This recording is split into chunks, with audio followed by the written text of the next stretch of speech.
എല്ലാവർക്കും നമസ്കാരം. എൻ്റെ പേര് ഷൈജു.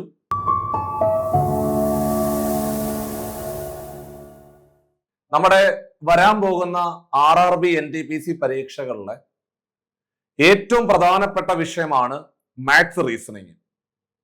അപ്പോൾ മാത്സ് റീസണിങ് വിഷയങ്ങളിൽ നിങ്ങൾ എങ്ങനെയാണ് ഇനിയുള്ള ദിവസങ്ങൾ പ്രിപ്പയർ ചെയ്യേണ്ടത് എന്നുള്ളത് തന്നെയാണ് പൊതുവെ എല്ലാവർക്കും ഉള്ള ഒരു ഡൗട്ട് എന്ന് പറഞ്ഞു കഴിഞ്ഞാൽ. സോ അതെങ്ങനെയാണെന്ന് ഞാൻ പറഞ്ഞുതരാം. അതിനു മുമ്പേ നമുക്ക് എല്ലാവർക്കും അറിയാം, നമ്മൾ എഴുതാൻ പോകുന്ന RRB NTPC ഗ്രാജുവേറ്റ് ലെവൽ പരീക്ഷകളാണെങ്കിലും അണ്ടർ ഗ്രാജുവേറ്റ് ലെവൽ പരീക്ഷകളാണെങ്കിലും നിങ്ങൾ ഓരോരുത്തരും അപ്ലൈ ചെയ്തു കഴിഞ്ഞു എന്ന് തന്നെയാണ് ഞാൻ വിശ്വസിക്കുന്നത്. ഇനിയും അപ്ലൈ ചെയ്യാത്തവര് എത്രയും പെട്ടെന്ന് ആപ്ലിക്കേഷൻ കൊടുത്തുകൊണ്ട് പരീക്ഷയിലേക്ക് കടക്കുക എന്നുള്ളത് തന്നെയാണ് ചെയ്യേണ്ടത്. അതേപോലെ ഗ്രൂപ്പ് ഡി പരീക്ഷകൾക്ക് തയ്യാറെടുക്കുന്ന ഉദ്യോഗാർത്ഥികൾ ദിവസങ്ങൾ കൃത്യമായിട്ട് പ്ലാൻ ചെയ്തുകൊണ്ട് നിങ്ങളുടെ പരീക്ഷകളുടെ പ്രിപ്പറേഷനുമായിട്ട് ബന്ധപ്പെട്ടുകൊണ്ട് പരമാവധി മോക്ക് എക്സാമുകൾ ചെയ്ത് മുമ്പോട്ട് പോകണം എന്നുകൂടി ഓർമ്മപ്പെടുത്തുവാണ്. അതിനുശേഷം നിങ്ങൾ നേരെ NTPC പരീക്ഷകൾക്ക് തിരിയുക. 2026 എങ്ങനെയെങ്കിലും റെയിൽവേയിലെ ഒരു ജോലി കരസ്ഥമാക്കുക എന്നുള്ള നിങ്ങളുടെ മോഹം അവിടെ പ്രാപ്തമാക്കുന്ന രീതിയിലുള്ള പ്രിപ്പറേഷനുമായിട്ട് വേണം നിങ്ങൾ മുമ്പോട്ട് പോകുവാൻ. അപ്പോൾ നിങ്ങൾ NTPC ഗ്രാജുവേറ്റ് ലെവൽ അല്ലെങ്കിൽ അണ്ടർ ഗ്രാജുവേറ്റ് ലെവൽ പരീക്ഷകൾ എഴുതുന്നവരായിക്കോട്ടെ, നിങ്ങൾ 2 പരീക്ഷകളാണ് എഴുതുന്നത്. ഗ്രൂപ്പ് ഡി പോലെ അല്ല. ആദ്യം നിങ്ങളൊരു CBT 1 പരീക്ഷ എഴുതുന്നു, അതിനുശേഷം നിങ്ങളൊരു CBT 2 പരീക്ഷ എഴുതുന്നു. അവിടെ കുഞ്ഞുങ്ങളെ, നിങ്ങൾ ആദ്യം എഴുതാൻ പോകുന്ന CBT 1 പരീക്ഷ ഒരു 100 മാർക്കിന്റെ പരീക്ഷയും CBT 2 ഒരു 120 മാർക്കിന്റെയും പരീക്ഷയാണ്. CBT 1ലും CBT 2ലും നിങ്ങൾക്ക് 1.5 മണിക്കൂർ സമയമാണ് പരീക്ഷ എഴുതുവാൻ കിട്ടുന്നത്. CBT 1ലേക്ക് നിങ്ങൾ പോകുമ്പോൾ അവിടെ GK വിഷയങ്ങൾ 40 മാർക്കിനാണ്. Maths 30, reasoning 30.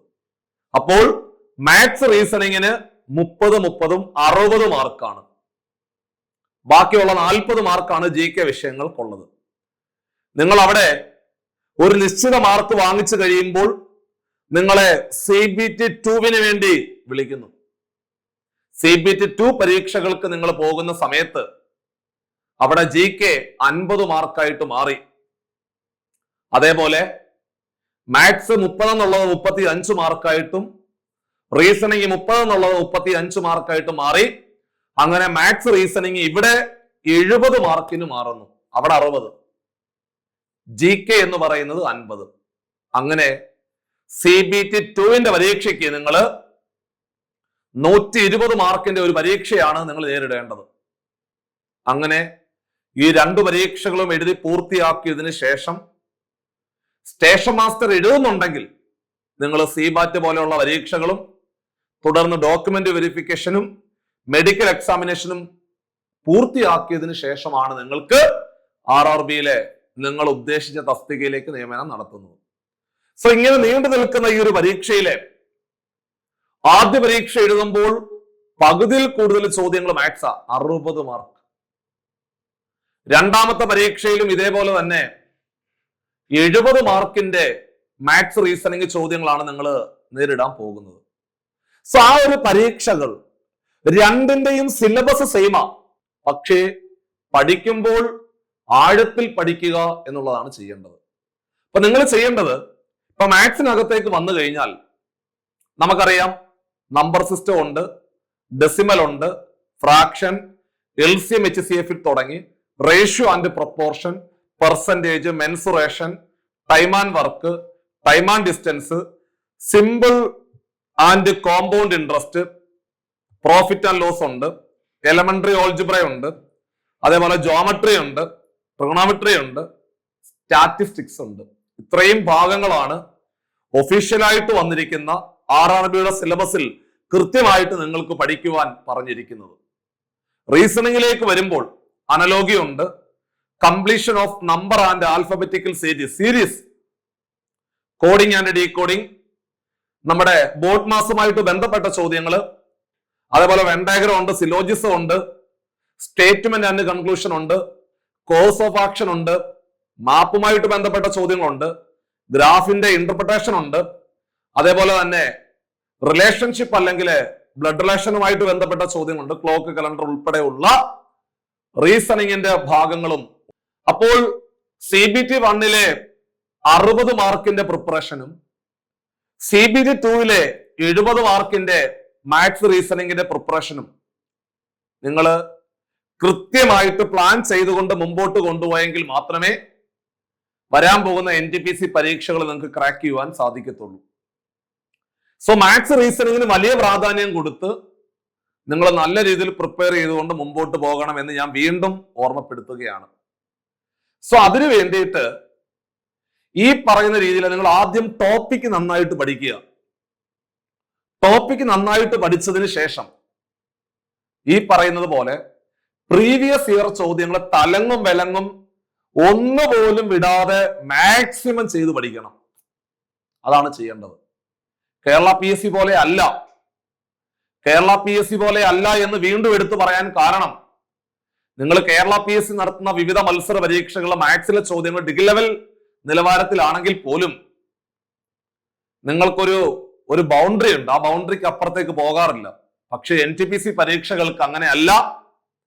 നിലവാരമുള്ള ചോദ്യങ്ങൾ പരീക്ഷകളിൽ ചോദിക്കാറുണ്ട്. അതിന് ഏത് നിലവാരത്തിലാണ് ചോദിക്കുന്നത് എന്ന് ചോദിച്ചാല് ഈ പറയുന്ന 2-3 വർഷങ്ങളിൽ നടന്നുപോയ NTPC പരീക്ഷകളുടെ ചോദ്യപേപ്പർ എടുത്തു വെച്ച് പഠിച്ചു പോകണം. ഇപ്പൊ നിങ്ങൾ ടൈം ആൻഡ് വർക്ക് എന്ന് പറഞ്ഞ ചാപ്റ്ററിലെ ബേസിക് ആയിട്ടുള്ള കോൺസെപ്റ്റുകൾ പഠിച്ചതിന് ശേഷം എത്രയും പെട്ടെന്ന് നിങ്ങൾ ടൈം ആൻഡ് വർക്ക് എന്ന് പറഞ്ഞ ചാപ്റ്ററിലെ ഈ പറയുന്നത് പോലെ 2-3 സെറ്റിലെ NTPC പരീക്ഷകളും ഗ്രൂപ്പ് ഡി പരീക്ഷകളും ജെഇയുടെ പരീക്ഷകളുടെയും ചോദ്യപേപ്പർ ഈ പറയുന്ന ടോപ്പിക്കുമായിട്ട് ബന്ധപ്പെട്ട് ചെയ്ത് നിങ്ങൾ പഠിക്കുകയാണെങ്കിൽ പരീക്ഷ നിങ്ങൾക്ക് ക്രാക്ക് ചെയ്യുവാൻ സാധിക്കും.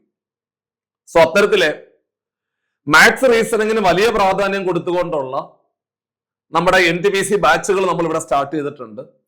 അവിടെ മാത്സ് റീസണിങ്ങിന് വലിയ പ്രാധാന്യമാണ്. എല്ലാ ദിവസങ്ങളിലും ലൈവ് ക്ലാസ്സുകൾ ഉണ്ടാവും. കൃത്യമായിട്ട് നിങ്ങളെ ഒരു മെന്റർ രാവിലെ 4 മണി മുതൽ വൈകുന്നേരം രാത്രി 12 മണി വരെയുള്ള സമയം നിങ്ങളുടെ അവൈലബിലിറ്റി അനുസരിച്ച് ആ മെന്റർ അവിടെ അവൈലബിൾ ആയിരിക്കും. നിങ്ങളുടെ എല്ലാ സംശയങ്ങൾക്കും നിങ്ങൾ കൃത്യമായിട്ട് ആ സമയത്ത് തന്നെ ഡിലേ ഇല്ലാതെ മറുപടി തന്നുകൊണ്ട് നിങ്ങളുടെ ഒരു സുഹൃത്തായിട്ട് സഹ അധ്യാപികയായിട്ട് കൂടെ നിന്നുകൊണ്ട് മുമ്പോട്ട് പോകുന്ന രീതിയിൽ ഒരു മെന്റർഷിപ്പ് നമ്മൾ ഗ്രൂപ്പ് ഡി ബാച്ചില് കണ്ടതാണ്. സോ ആ ഒരു മെന്റർ തന്നെ നിങ്ങളെ വരാൻ പോകുന്ന NTPC പരീക്ഷകൾക്കും തയ്യാറെടുക്കുന്നതിലെ സഹായിക്കും.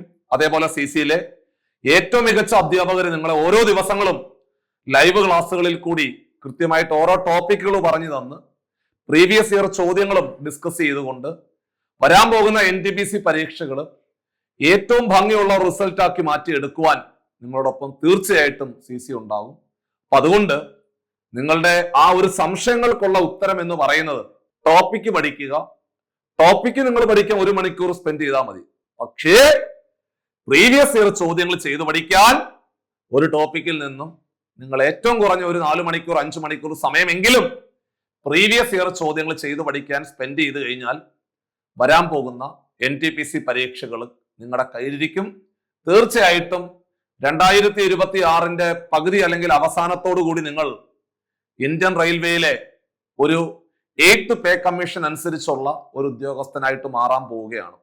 നിങ്ങളുടെ ബേസിക് സാലറി എന്ന് പറയുന്നത് 50,000 രൂപയ്ക്ക് മുകളിലായിരിക്കും. നിങ്ങളൊരു +2 യോഗ്യത ഉള്ള ഉദ്യോഗാർത്ഥിയാണെങ്കിൽ നിങ്ങൾ എഴുതാൻ പോകുന്ന പരീക്ഷ സ്വാഭാവികമായിട്ടും NTPC അണ്ടർ ഗ്രാജുവേറ്റ് ലെവൽ പരീക്ഷകളായിരിക്കും. ഏതാണെങ്കിലും കുഴപ്പമില്ല. നിങ്ങൾക്ക് ഡിഗ്രി ഉണ്ടെങ്കിൽ ഗ്രാജുവേറ്റ് ലെവൽ പരീക്ഷകൾക്ക് എഴുതാവുന്നതാണ്. ഏത് പരീക്ഷയാണെങ്കിലും സിലബസ് സെയിം ആണ്.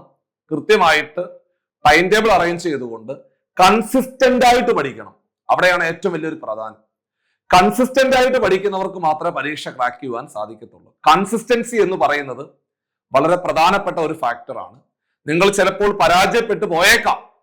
പക്ഷേ ആ പരാജയങ്ങളിലും നിങ്ങൾ എന്തുകൊണ്ടാണ് പരാജയപ്പെട്ടു പോയത് എന്ന് ആ ഒരു വസ്തുതകൾ മനസ്സിലാക്കി അതിനെ ഒരിക്കലും ആവർത്തിക്കാത്ത രീതിയിൽ കൃത്യമായിട്ട് പ്ലാൻ ചെയ്തുകൊണ്ട് ഭംഗിയായിട്ട് പ്രിപ്പയർ ചെയ്തുകൊണ്ട് മുമ്പോട്ട് പോവുക. തീർച്ചയായിട്ടും 2025 2026 കാലഘട്ടം നിങ്ങളുടെ ജീവിതത്തിലെ ഒരു റെയിൽവേ ജോലി നേടിത്തന്നു എന്ന് നിങ്ങളുടെ ജീവിത ചരിത്രം രേഖപ്പെടുത്തട്ടെ എന്ന് ആത്മാർത്ഥമായിട്ട് പ്രാർത്ഥിക്കുകയാണ്. നിങ്ങളുടെ എല്ലാ സംശയങ്ങളും ക്ലിയർ ആയെന്ന് ഞാൻ വിശ്വസിക്കുന്നു. നിങ്ങളുടെ എല്ലാ ഡൗട്ടുകളും എല്ലാ സജഷൻസും തീർച്ചയായിട്ടും കമന്റ് ബോക്സിൽ ടൈപ്പ് ചെയ്യുക. അതേപോലെ ബാച്ചിലേക്ക് ജോയിൻ ചെയ്യുവാൻ താഴെ കാണുന്ന നമ്പറിലെ കോൺടാക്ട് ചെയ്തുകൊണ്ട് ഈ പറയുന്ന തുടക്കം മുതൽ നമ്മൾ പഠിച്ചുകൊണ്ട് ഭംഗിയായിട്ട് പ്രിപ്പയർ ചെയ്തുകൊണ്ട് മുമ്പോട്ട് പോവാം. അപ്പൊ നമുക്ക് ലൈവ് ക്ലാസ്സുകളിൽ കാണാം. ബൈ.